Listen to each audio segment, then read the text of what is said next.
Don't stop until you are proud. I know exams round the corner है और इस समय आप सभी बच्चे सराउंडेड होंगे स्ट्रेस, एंजाइटी, टेंशन, और खुद से ही आपका एक वॉर होगा अभी पढ़ते समय कि यार पढ़ तो रहा हूं, अगर पेपर क्लियर नहीं हुआ तो। बार बार ये आवाजें आपको पढ़ाई नहीं करने दे रही और कहीं ना कहीं आपके कॉन्फिडेंस को कम कर रही है। तो आप सभी बच्चों के लिए एक मैसेज है मेरे पास, don't stop until you are proud. You have to give your best. Hi everyone, I am Shivani Sharma and I am your paper 3 quantitative aptitude educator. आज के इस सेशन में हम डिस्कस करने वाले हैं वो प्लान जो आपको नवंबर एंड दिसंबर में फॉलो करना है, वो स्ट्रैटेजी जो आपको फॉलो करना है ताकि पेपर 3 क्वांटिटेटिव एप्टीट्यूड जो एक डिफिकल्ट पेपर माना जाता है वो आपको डिफिकल्ट ना लगे।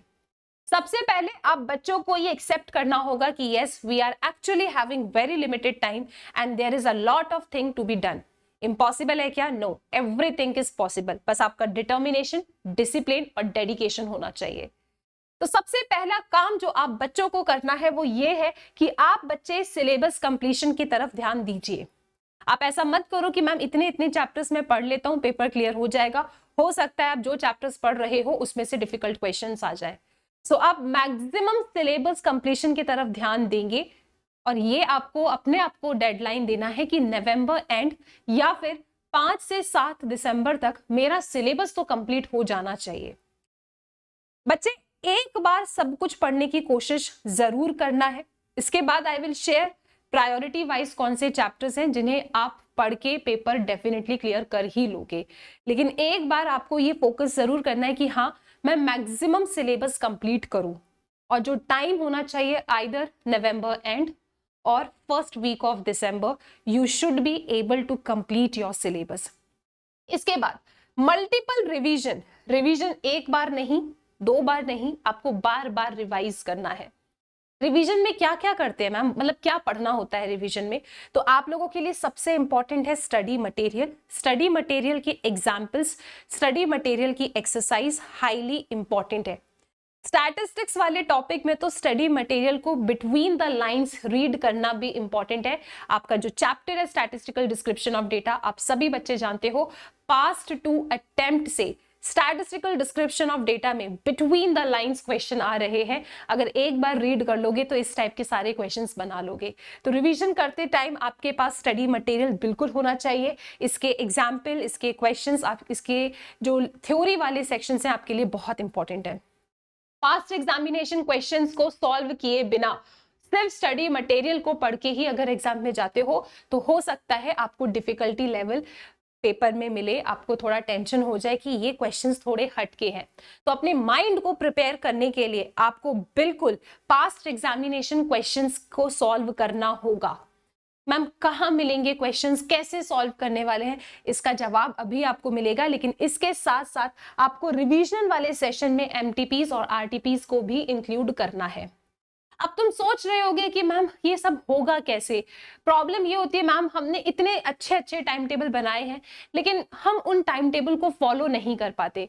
तो इसके लिए सिर्फ एक ही जवाब है मेरे पास, मंडे, वेडनेसडे, फ्राइडे रात के 9 बजे मैं आती हूं आपके इन सेशंस को लेने के लिए, जहां पे अभी तक रिविजनरी सेशंस में हम chapter number 1, chapter 2, chapter 3, chapter 4 and your sequence and series, इतने चैप्टर का रिवीजन कर चुके हैं।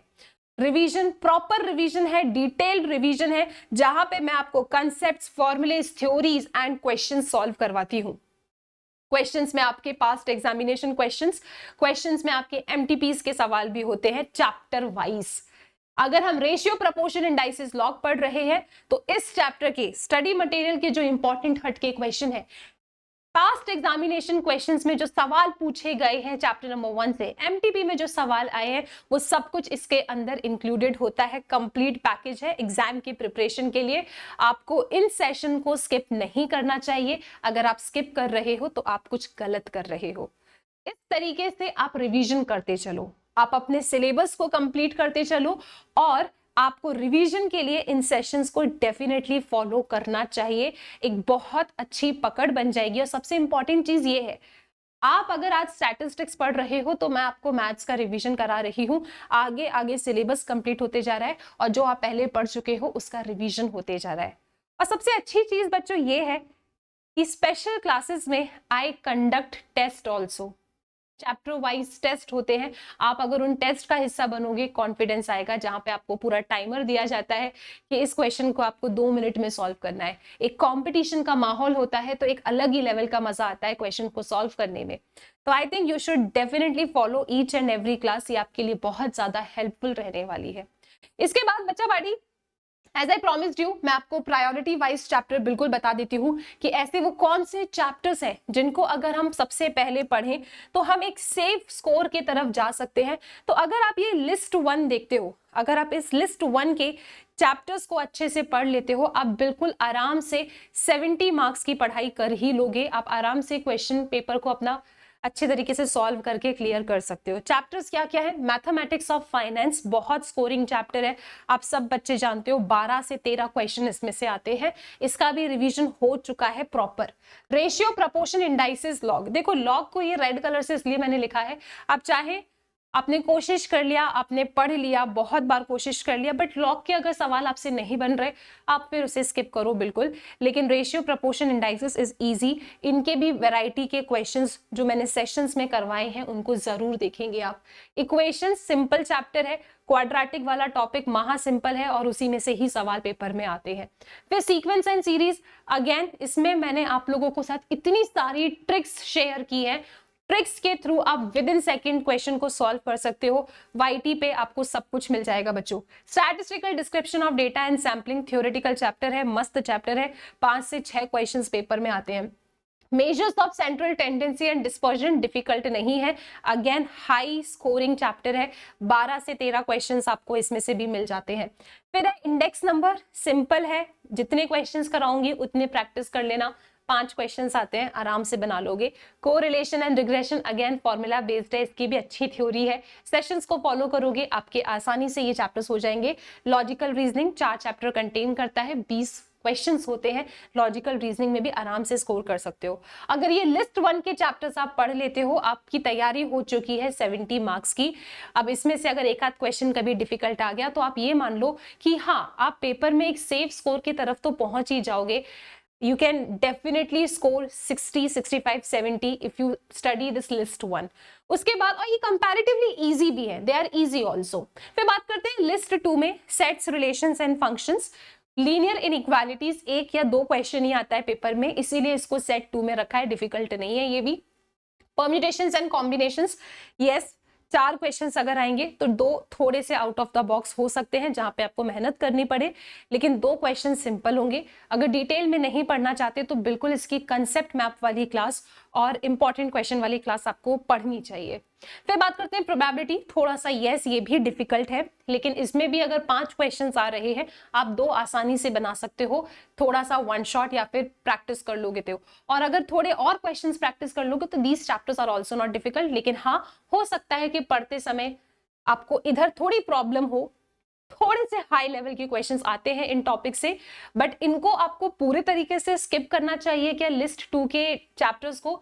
तो मैं कभी भी अपने बच्चों को नहीं बोलती कि स्किप करो, you should at least give 1 try, ठीक है। हो सकता है कि एकदम बच्चों वाली सवाल यहाँ से आ जाए, ठीक है, और फिर आपको छोटे से फॉर्मूलेज या छोटी सी थ्योरी नहीं पता और आप गलत कर दो तो एग्जाम में बहुत ज्यादा दुख होता है।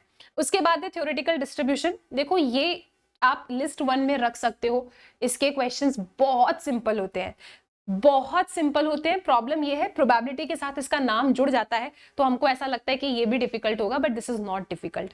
तो मतलब अगर आप प्रायोरिटी वाइज मुझसे पूछते हैं कंप्लीट दिस लिस्ट फर्स्ट, ठीक है, उसके बाद ये छोड़ दे क्या, नहीं, इनको भी आपको पढ़ना चाहिए, बट आप इसको दूसरे अटेम्प्ट में पढ़ सकते हो, मतलब पहले आपने इसको पढ़ लिया उसके बाद आप इधर आ जाइए। फर्स्ट वो में complete this chapter then come here, right. और उसके बाद लास्ट है, देखो ये एकदम ऑप्शनल है आपके पास, कैलकुलस। कैलकुलस में अगर आपने 11th-12th में मैथ्स नहीं पढ़ा, you can definitely skip this topic. आप चाहें तो इसमें डिफरेंशिएशन पढ़ सकते हैं, इंटीग्रेशन के क्वेश्चंस एक्चुअली थोड़े हाई लेवल के they are asking, so if you want, if you haven't studied calculus अभी तक तो you can definitely skip this, क्योंकि 4 क्वेश्चंस आने हैं। आई थिंक इसमें टाइम इन्वेस्ट करने से अच्छा है कि हम अपना लिस्ट 1 पक्का कर लें और फिर लिस्ट 2 पे आ जाए। लिस्ट 2 को पूरे तरीके से स्किप मत करना, ठीक है। तो आप अगर इस तरीके से पढ़ते हो, आप एक सेफ स्कोर तक आसानी से पहुंच जाओगे। फिर से कहूंगी, बार बार रिवीजन करना है, बार बार क्वेश्चंस को सॉल्व करना है। अब आप बार बार मुझसे ये बोलोगे, मैम ये मल्टीपल रिवीजन होता कैसे है, मतलब we don't understand how to revise, है ना। ये एक सवाल है जो हमारे दिमाग में बार बार आता है, हाउ टू रिवाइज। तो आओ यार, इसका तुमको जवाब दे देते हैं। बच्चों, रिवीजन के लिए आपको याद रखना है कि सपोज आपने चैप्टर नंबर 4 उठाया। चैप्टर 4 आप जानते हो, योर मैथमेटिक्स ऑफ फाइनेंस, 12 से 13 क्वेश्चंस आते हैं। आप इसे अपने हिसाब से दिन 2 पढ़ने के लिए, सपोज आपने 4 दिन इसके रिवीजन के लिए दिए। 2 दिन में आप पढ़ते हो simple interest and compound interest वाले टॉपिक, 2 दिन में पढ़ते हो एन्युटी वाले टॉपिक और जो भी उसके आगे एप्लीकेशंस थी। तो जब आप इन्हें पढ़ रहे हो ना, जब आप रिवाइज कर रहे हो, तब आपको याद रखना है कि आपको इसके पास्ट एग्जामिनेशन क्वेश्चंस, एमटीबी में पूछे गए सवाल, स्टडी मैट के सवाल आपको देखने हैं, पढ़ने हैं, सॉल्व करने हैं, ठीक है। तो ये आप चाहो ना तो वैसे एक दिन में कंप्लीट हो सकता है, सिंपल इंटरेस्ट, कंपाउंड इंटरेस्ट, ठीक है, ये एक दिन में हो सकता है कंप्लीट। नेक्स्ट डे आप क्या करेंगे, आप अपने आप से कोई भी 10 या 15 क्वेश्चन मार्क करके टाइमर लगा के उन्हें सॉल्व करेंगे। इस पे एक पकड़ बन गई। फिर नेक्स्ट डे आके आप अपना एन्युटी वाले कंसेप्ट, परपेचुइटी वाले कंसेप्ट, उनको पढ़ के उनके क्वेश्चंस को सॉल्व करना है, अगेन सेम इस तरीके से। फिर जब ये पूरा चैप्टर हो जाता है, नेक्स्ट डे आके आपको 20 क्वेश्चन, 25 क्वेश्चन टिक करके बैठ के सॉल्व करना है, वो भी टाइमर लगा के, ठीक है। इस तरीके से अगर आप रिवाइज करते हो तो आपका दिमाग एकदम शार्प हो जाएगा, आपको पता चल जाएगा कि टाइम को भी कैसे मैनेज करना है। और जब ये टाइम का प्रेशर होता है, तब क्या आप आते हुए क्वेश्चंस को बना पाते हो या नहीं।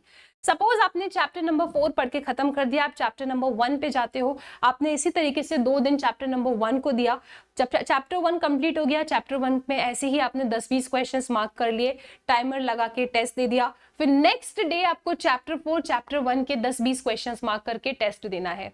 तो अगर इस तरीके से आप बार बार क्वेश्चंस को सॉल्व करोगे, बार बार रिवाइज करोगे, तो आपका एक स्ट्रॉन्ग कमांड इस पे होगा। स्टैटिस्टिक्स में बहुत सारी थ्योरी है, तो वो थ्योरी को आप ना माइंड मैप्स बना के लिखो। मैं अपने बच्चों को हमेशा क्लास में बोलती हूँ कि जब आपने सपोज सेंट्रल टेंडेंसी पढ़ लिया, ठीक है, आपने अरिथमेटिक मीन, आपने फिर अपना मीडियन, मोड, इनके बारे में जो भी प्रॉपर्टीज पढ़ी है, एकदम चार्ट बना के अगर आप उसे लिख के पढ़ते हो ना, और क्लास में आने से पहले बस एक बार उस चार्ट को रिवाइज कर लेते हो, तो आपके दिमाग में चीजें बैठ जाती है।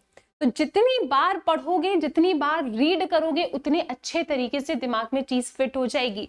बहुत सारे फॉर्मूलेज हैं, ठीक है, तो आपको उन फॉर्मूलेज को लिखना है।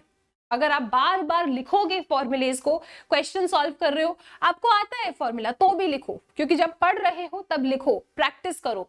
एग्जाम टाइम तक वो एकदम दिमाग में ऐसे छप जाएगा ना कि फॉर्मूलेज याद करने के लिए अलग से टाइम तुमको नहीं निकालना होगा। तो जितनी बार लिखोगे, जितनी बार टेस्ट दोगे, उतनी बार आप चीजों को अच्छे तरीके से पढ़ पाओगे। चैप्टर 1 पढ़ लिया, चैप्टर 2 पे आ गए, चैप्टर 2 खत्म हो गया, चैप्टर 1 चैप्टर 2 का कंबाइंड टेस्ट आपको देना है। मैम टेस्ट कैसे दें? अपने हिसाब से कोई भी 10-15 क्वेश्चन मार्क करो, सॉल्व करने बैठ जाओ। ड्राइव में इतने सारे क्वेश्चंस है मेरे, उन क्वेश्चंस को बैठ के सॉल्व करो, ठीक है। तो इस तरीके से बेटा रिवीजन किया जाता है।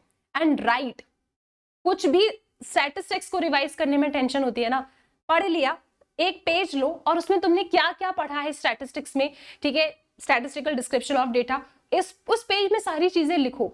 आपके दिमाग में चीजें ऑटोमेटिकली छप जाएगी, थ्योरी की टेंशन लेनी नहीं है फिर आपको। तो this is the way of revising, इसे आपने फॉलो करना है। और मैं तो आपके साथ हूं, मैं आपको वाईटी पे रिवीजन करवा रही हूँ, स्पेशल क्लासेस में टेस्ट कंडक्ट होते हैं, प्लस क्लासेस में आपका सिलेबस चल रहा है। तो बिल्कुल आप अच्छे तरीके से अगर एक एक क्लास को फॉलो करोगे, आपको टेंशन नहीं होगा।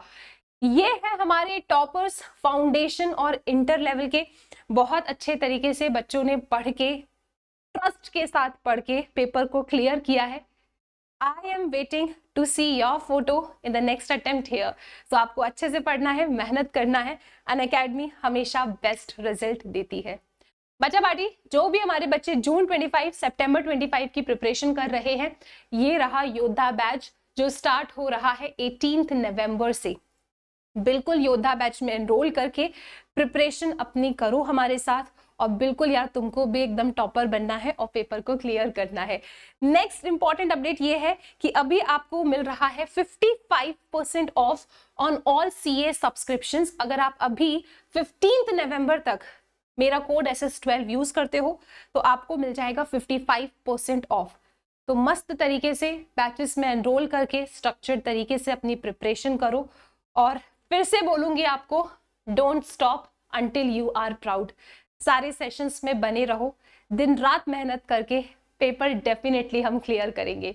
All the very best.